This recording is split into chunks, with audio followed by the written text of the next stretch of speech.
դպրոցում էի եւ դասադուս Անդրեասյանը ասեց ես քեզ կխնդրեմ որ դու անպայման ուսումնարան ընդունվես որ գոնե թոշակը ստանաս ել չաշխատես չես կարողանա սովորել խորհուրդ տվեց ես անգրագետ մարդ եկել եմ ուրիշ երկրից ուսումնարանում ինձ դասղեկ եղավ Լենինականի բանվոր թերթի խմբագիրներ Նվարդ Ափինյանը եւ գրականություն էր դասավանդում դա ինձ սերմ տվեց որ ես այդ գծով գնամ եւ բոլոր իմ գրքերը քանի ինքը ողջ էր մակագրությամբ եւ երախտագիտության զգացումով տանում նվիրում էի իրան երբ որ ավարտեցի համալսարանը դեռ չէի էլ ավարտած վերջի կուրսից որոշել եմ արևմտահայության բանավոր ավանդությունը գրի առնեմ եւ քանի որ բնակչությունը ծրված էր աշխարհով մեկ ունեզրկված հայրենազրկված տարածքները ամայացած էին հետեւաբար պետք էր մեկը որ գնար այդ լեզուն բարբարները այդ հոգևոր մշակութային հարստությունը ամբողջությամբ հավաքի բայց ինչպես մարդիկ չկային ինչպես անել ես ուսանող էի հիշում եմ երբ Արարատ Ղարիբյանը մեզ դասախոսում էր բարբարագիտություն, որ Հրաչյա Աջարյանը ասում է 62 բարբար ունի Հայաստանը, հայ ժողովուրդը, բայց որտեղից գտնենք, բայց նյութեր չկան արևմտյան Հայաստանի մասին, որ նա ուսումնասիրեր, այ եթե ինձ հաջողվի արևմտա Հայաստանի բարբարները գրի առնել բարբարագիտական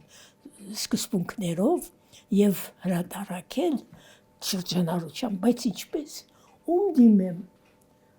գիշեր ցերեկ ես մտածում էի վերջի կուրսում էի եւ որոշեցի հայրենիք գալու ժամանակ մեր նավը բարձրացան տարբեր տարազներով ազգային տարազներով արձաթյա դրամներ շարած սուլունքների փոխարեն արձաթյա զարդեղեններով եւ այլն կանայք որոնք խոսում էին տարօրինակ բարբարով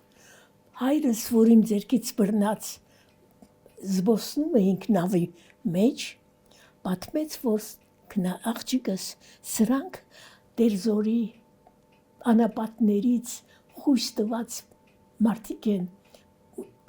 հայությունը մոռացած բարբարները չեն խոսում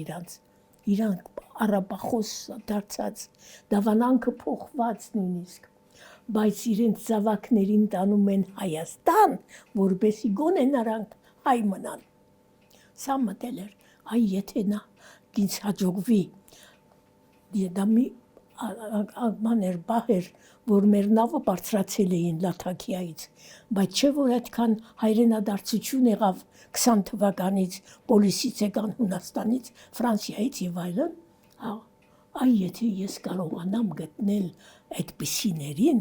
ուրեմն ինձ կհաջողվի այդ նպատակին հասնել եւ ես թեպետ ուսանող էի բայց որոշեցի գնալ մի օր քարերի վաների այն ժամանակ այսպես ասֆալտապատ չէր նոր Մալաթիա գնալու համար փոշու ամպերի միջով քարերի միջով ես հասա Մալաթիայի շուկայի դիմացը մի փոքր տեղկայան կար տեղագործական հիմա էլ կա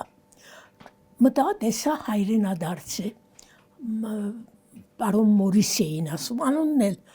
հայրենադարձի ֆրանսիական անուն է ասեցի աստեղ ամենադժվար բարբարով ով է խոսում ասեց մուսադաղցիները ես հիշում եմ հայրս պատմում էր Ֆրանց Վերֆելի Մուսալերան 40 օրը գրքից հատվածներ եւ ես լսում էի այնպես որ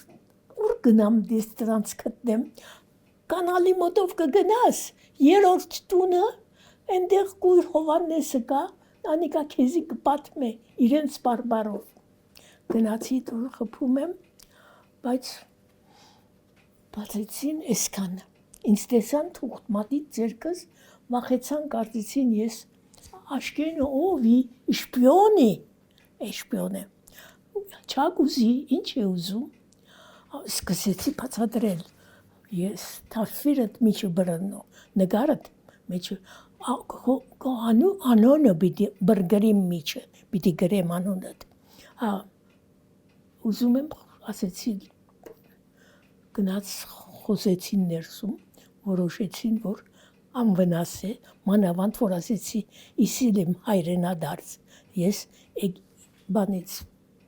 Մսրին իգուցիմ Եգիպտոսից գնացի ներս խեղճ Հովանեսի կեսի չկար ականջը քիթը այլանդակված ասեց Աստված ուղարկեց քեզ ես այնքան հեքիաթներ գիտեմ ասի ձեր բարբարով այո այս մուսալերան գիրքը որ շատ հազվագյուտ է այնքան դժվար է դրանց բարբարը Ծիթիրի լուսուն լայսը սիրիմ ժուծուտիտ լայսը մի բան հասկացար այո սիրեմ դեմքիդ լույսը լույսը հասկացա սիրելը հասկացա ուրեմն ծաթել է լուսնի լույսը ծագում է արևի լույսը բայց ծաթում է լուսնի լույսը այդ բառը չկա հիմա բայց ուդեցել ենք այդ բարբարի մեջ մնացել է ծաթել է լուսնի լույսը սիրեմ աչքերիդ լույսը Օֆելիա ջան քեզ եմ նվիրում երբ որ ասպիրանտուրա ընդունվեցի ասեցին գիտական ղեկավար պետք է ունենաս բայց Մելիք Օհանջանյանը կա բայց նա աքսորից նոր է եկած չգիտեմ կվերցնի քեզ թե չէ ուրեմն պետք է գնաս ասեցին խնդրես ես վեր կացա գնացի իմացա հասցեն Կիևյանի վրա էր ապրում գնացի ասեցի ես գերազանց ավարտել եմ գերազանց քննությունները հանձնել եմ եւ Մանուկ Աբեղյանի անվան գերազանցիկի անվանական թոշակ եմ ստանում արդեն ասպիրանտուրայում բայց գիտական ղեկավարությունը խնդրում եմ դուք ստանցնեք ոչ ես չեմ կարող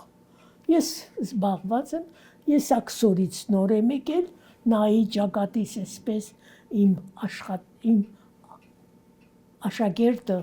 ինձ մեշոկի մեջ էր դրել ու երկաթի լոմով ծեծում էր գլխից եւ ասում էի պատեղա ջան ես քեզ էս եմ սովորեցրել հանձնարարություն եմ կատարում ասում էր մի խոսքով ես աքսորված եմ հիմա գործերս եկել եմ պիտի վերջացնեմ այնպես կատեգորիկ ասեց, որ ինձ մնում էր շուր գալ և հեռանալ։ Մտածում էի ինչ անեմ, շուր եմ եկել, բայց չեմ կարողանում։ Իսկ մի բան արել ես։ Իհարկե արել եմ, ասեցի։ Իսկույն պայսագիծս հանեցի աշակերտական տետրերի մեջ իմ գրի արած Մուսալերան բանահյուսության հեքիաթներ, երգեր, զրույցներ, չեմ անում, հանելուկներ եւ այլն ամեն մեկը առանձին։ Տվեցի իրան նայում է։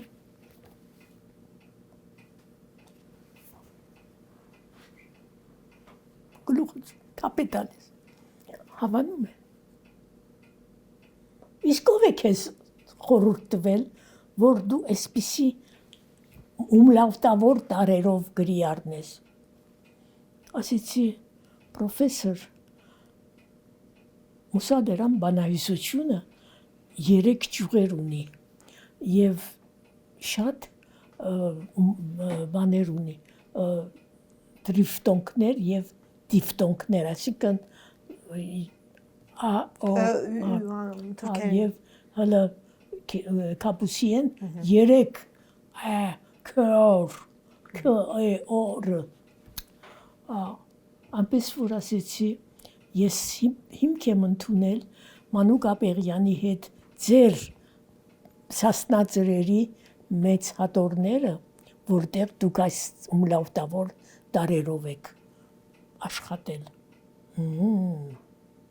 ապրես վեր կացավ եկավ ուսիս խփելով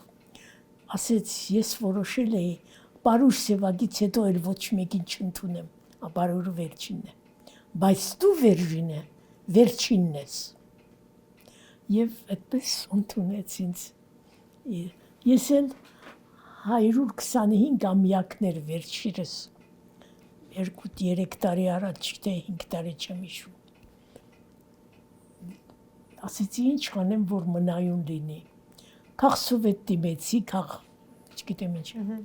Հա, այն ժամանակ այդ մեր միմոսներ այնտեղ։ Որ միմոսը։ Միմոսը որ Հայկը Հայկը, հա։ Հասակ մի անգամից գլխին գա։ Հա։ Չէ, լավն էր։ Հա։ Դե բայց միմոսը ինչա, Այնպեսի լավ դիմում էի գրել ուրախացել։ պապատին, հա, որ չէր կարողացել մերժել, ստորագրել էր, որ պատի վրա այդ հուշակար դրվի։ Եվ դրեցինք հուշակարը Կիևյան 5 համարում, այն որ Կիև գնում ես, երկար մի հատ շենք կա, դա իրար այնտեղ է ապրում։ Գնալուց նայելու եմ ու հիշելու եմ այս պատմությունը։ Հա, կամարի մոտ դրվեց։ Շնորհակալ աշակերտ եք, շնորհակալ Սանեք։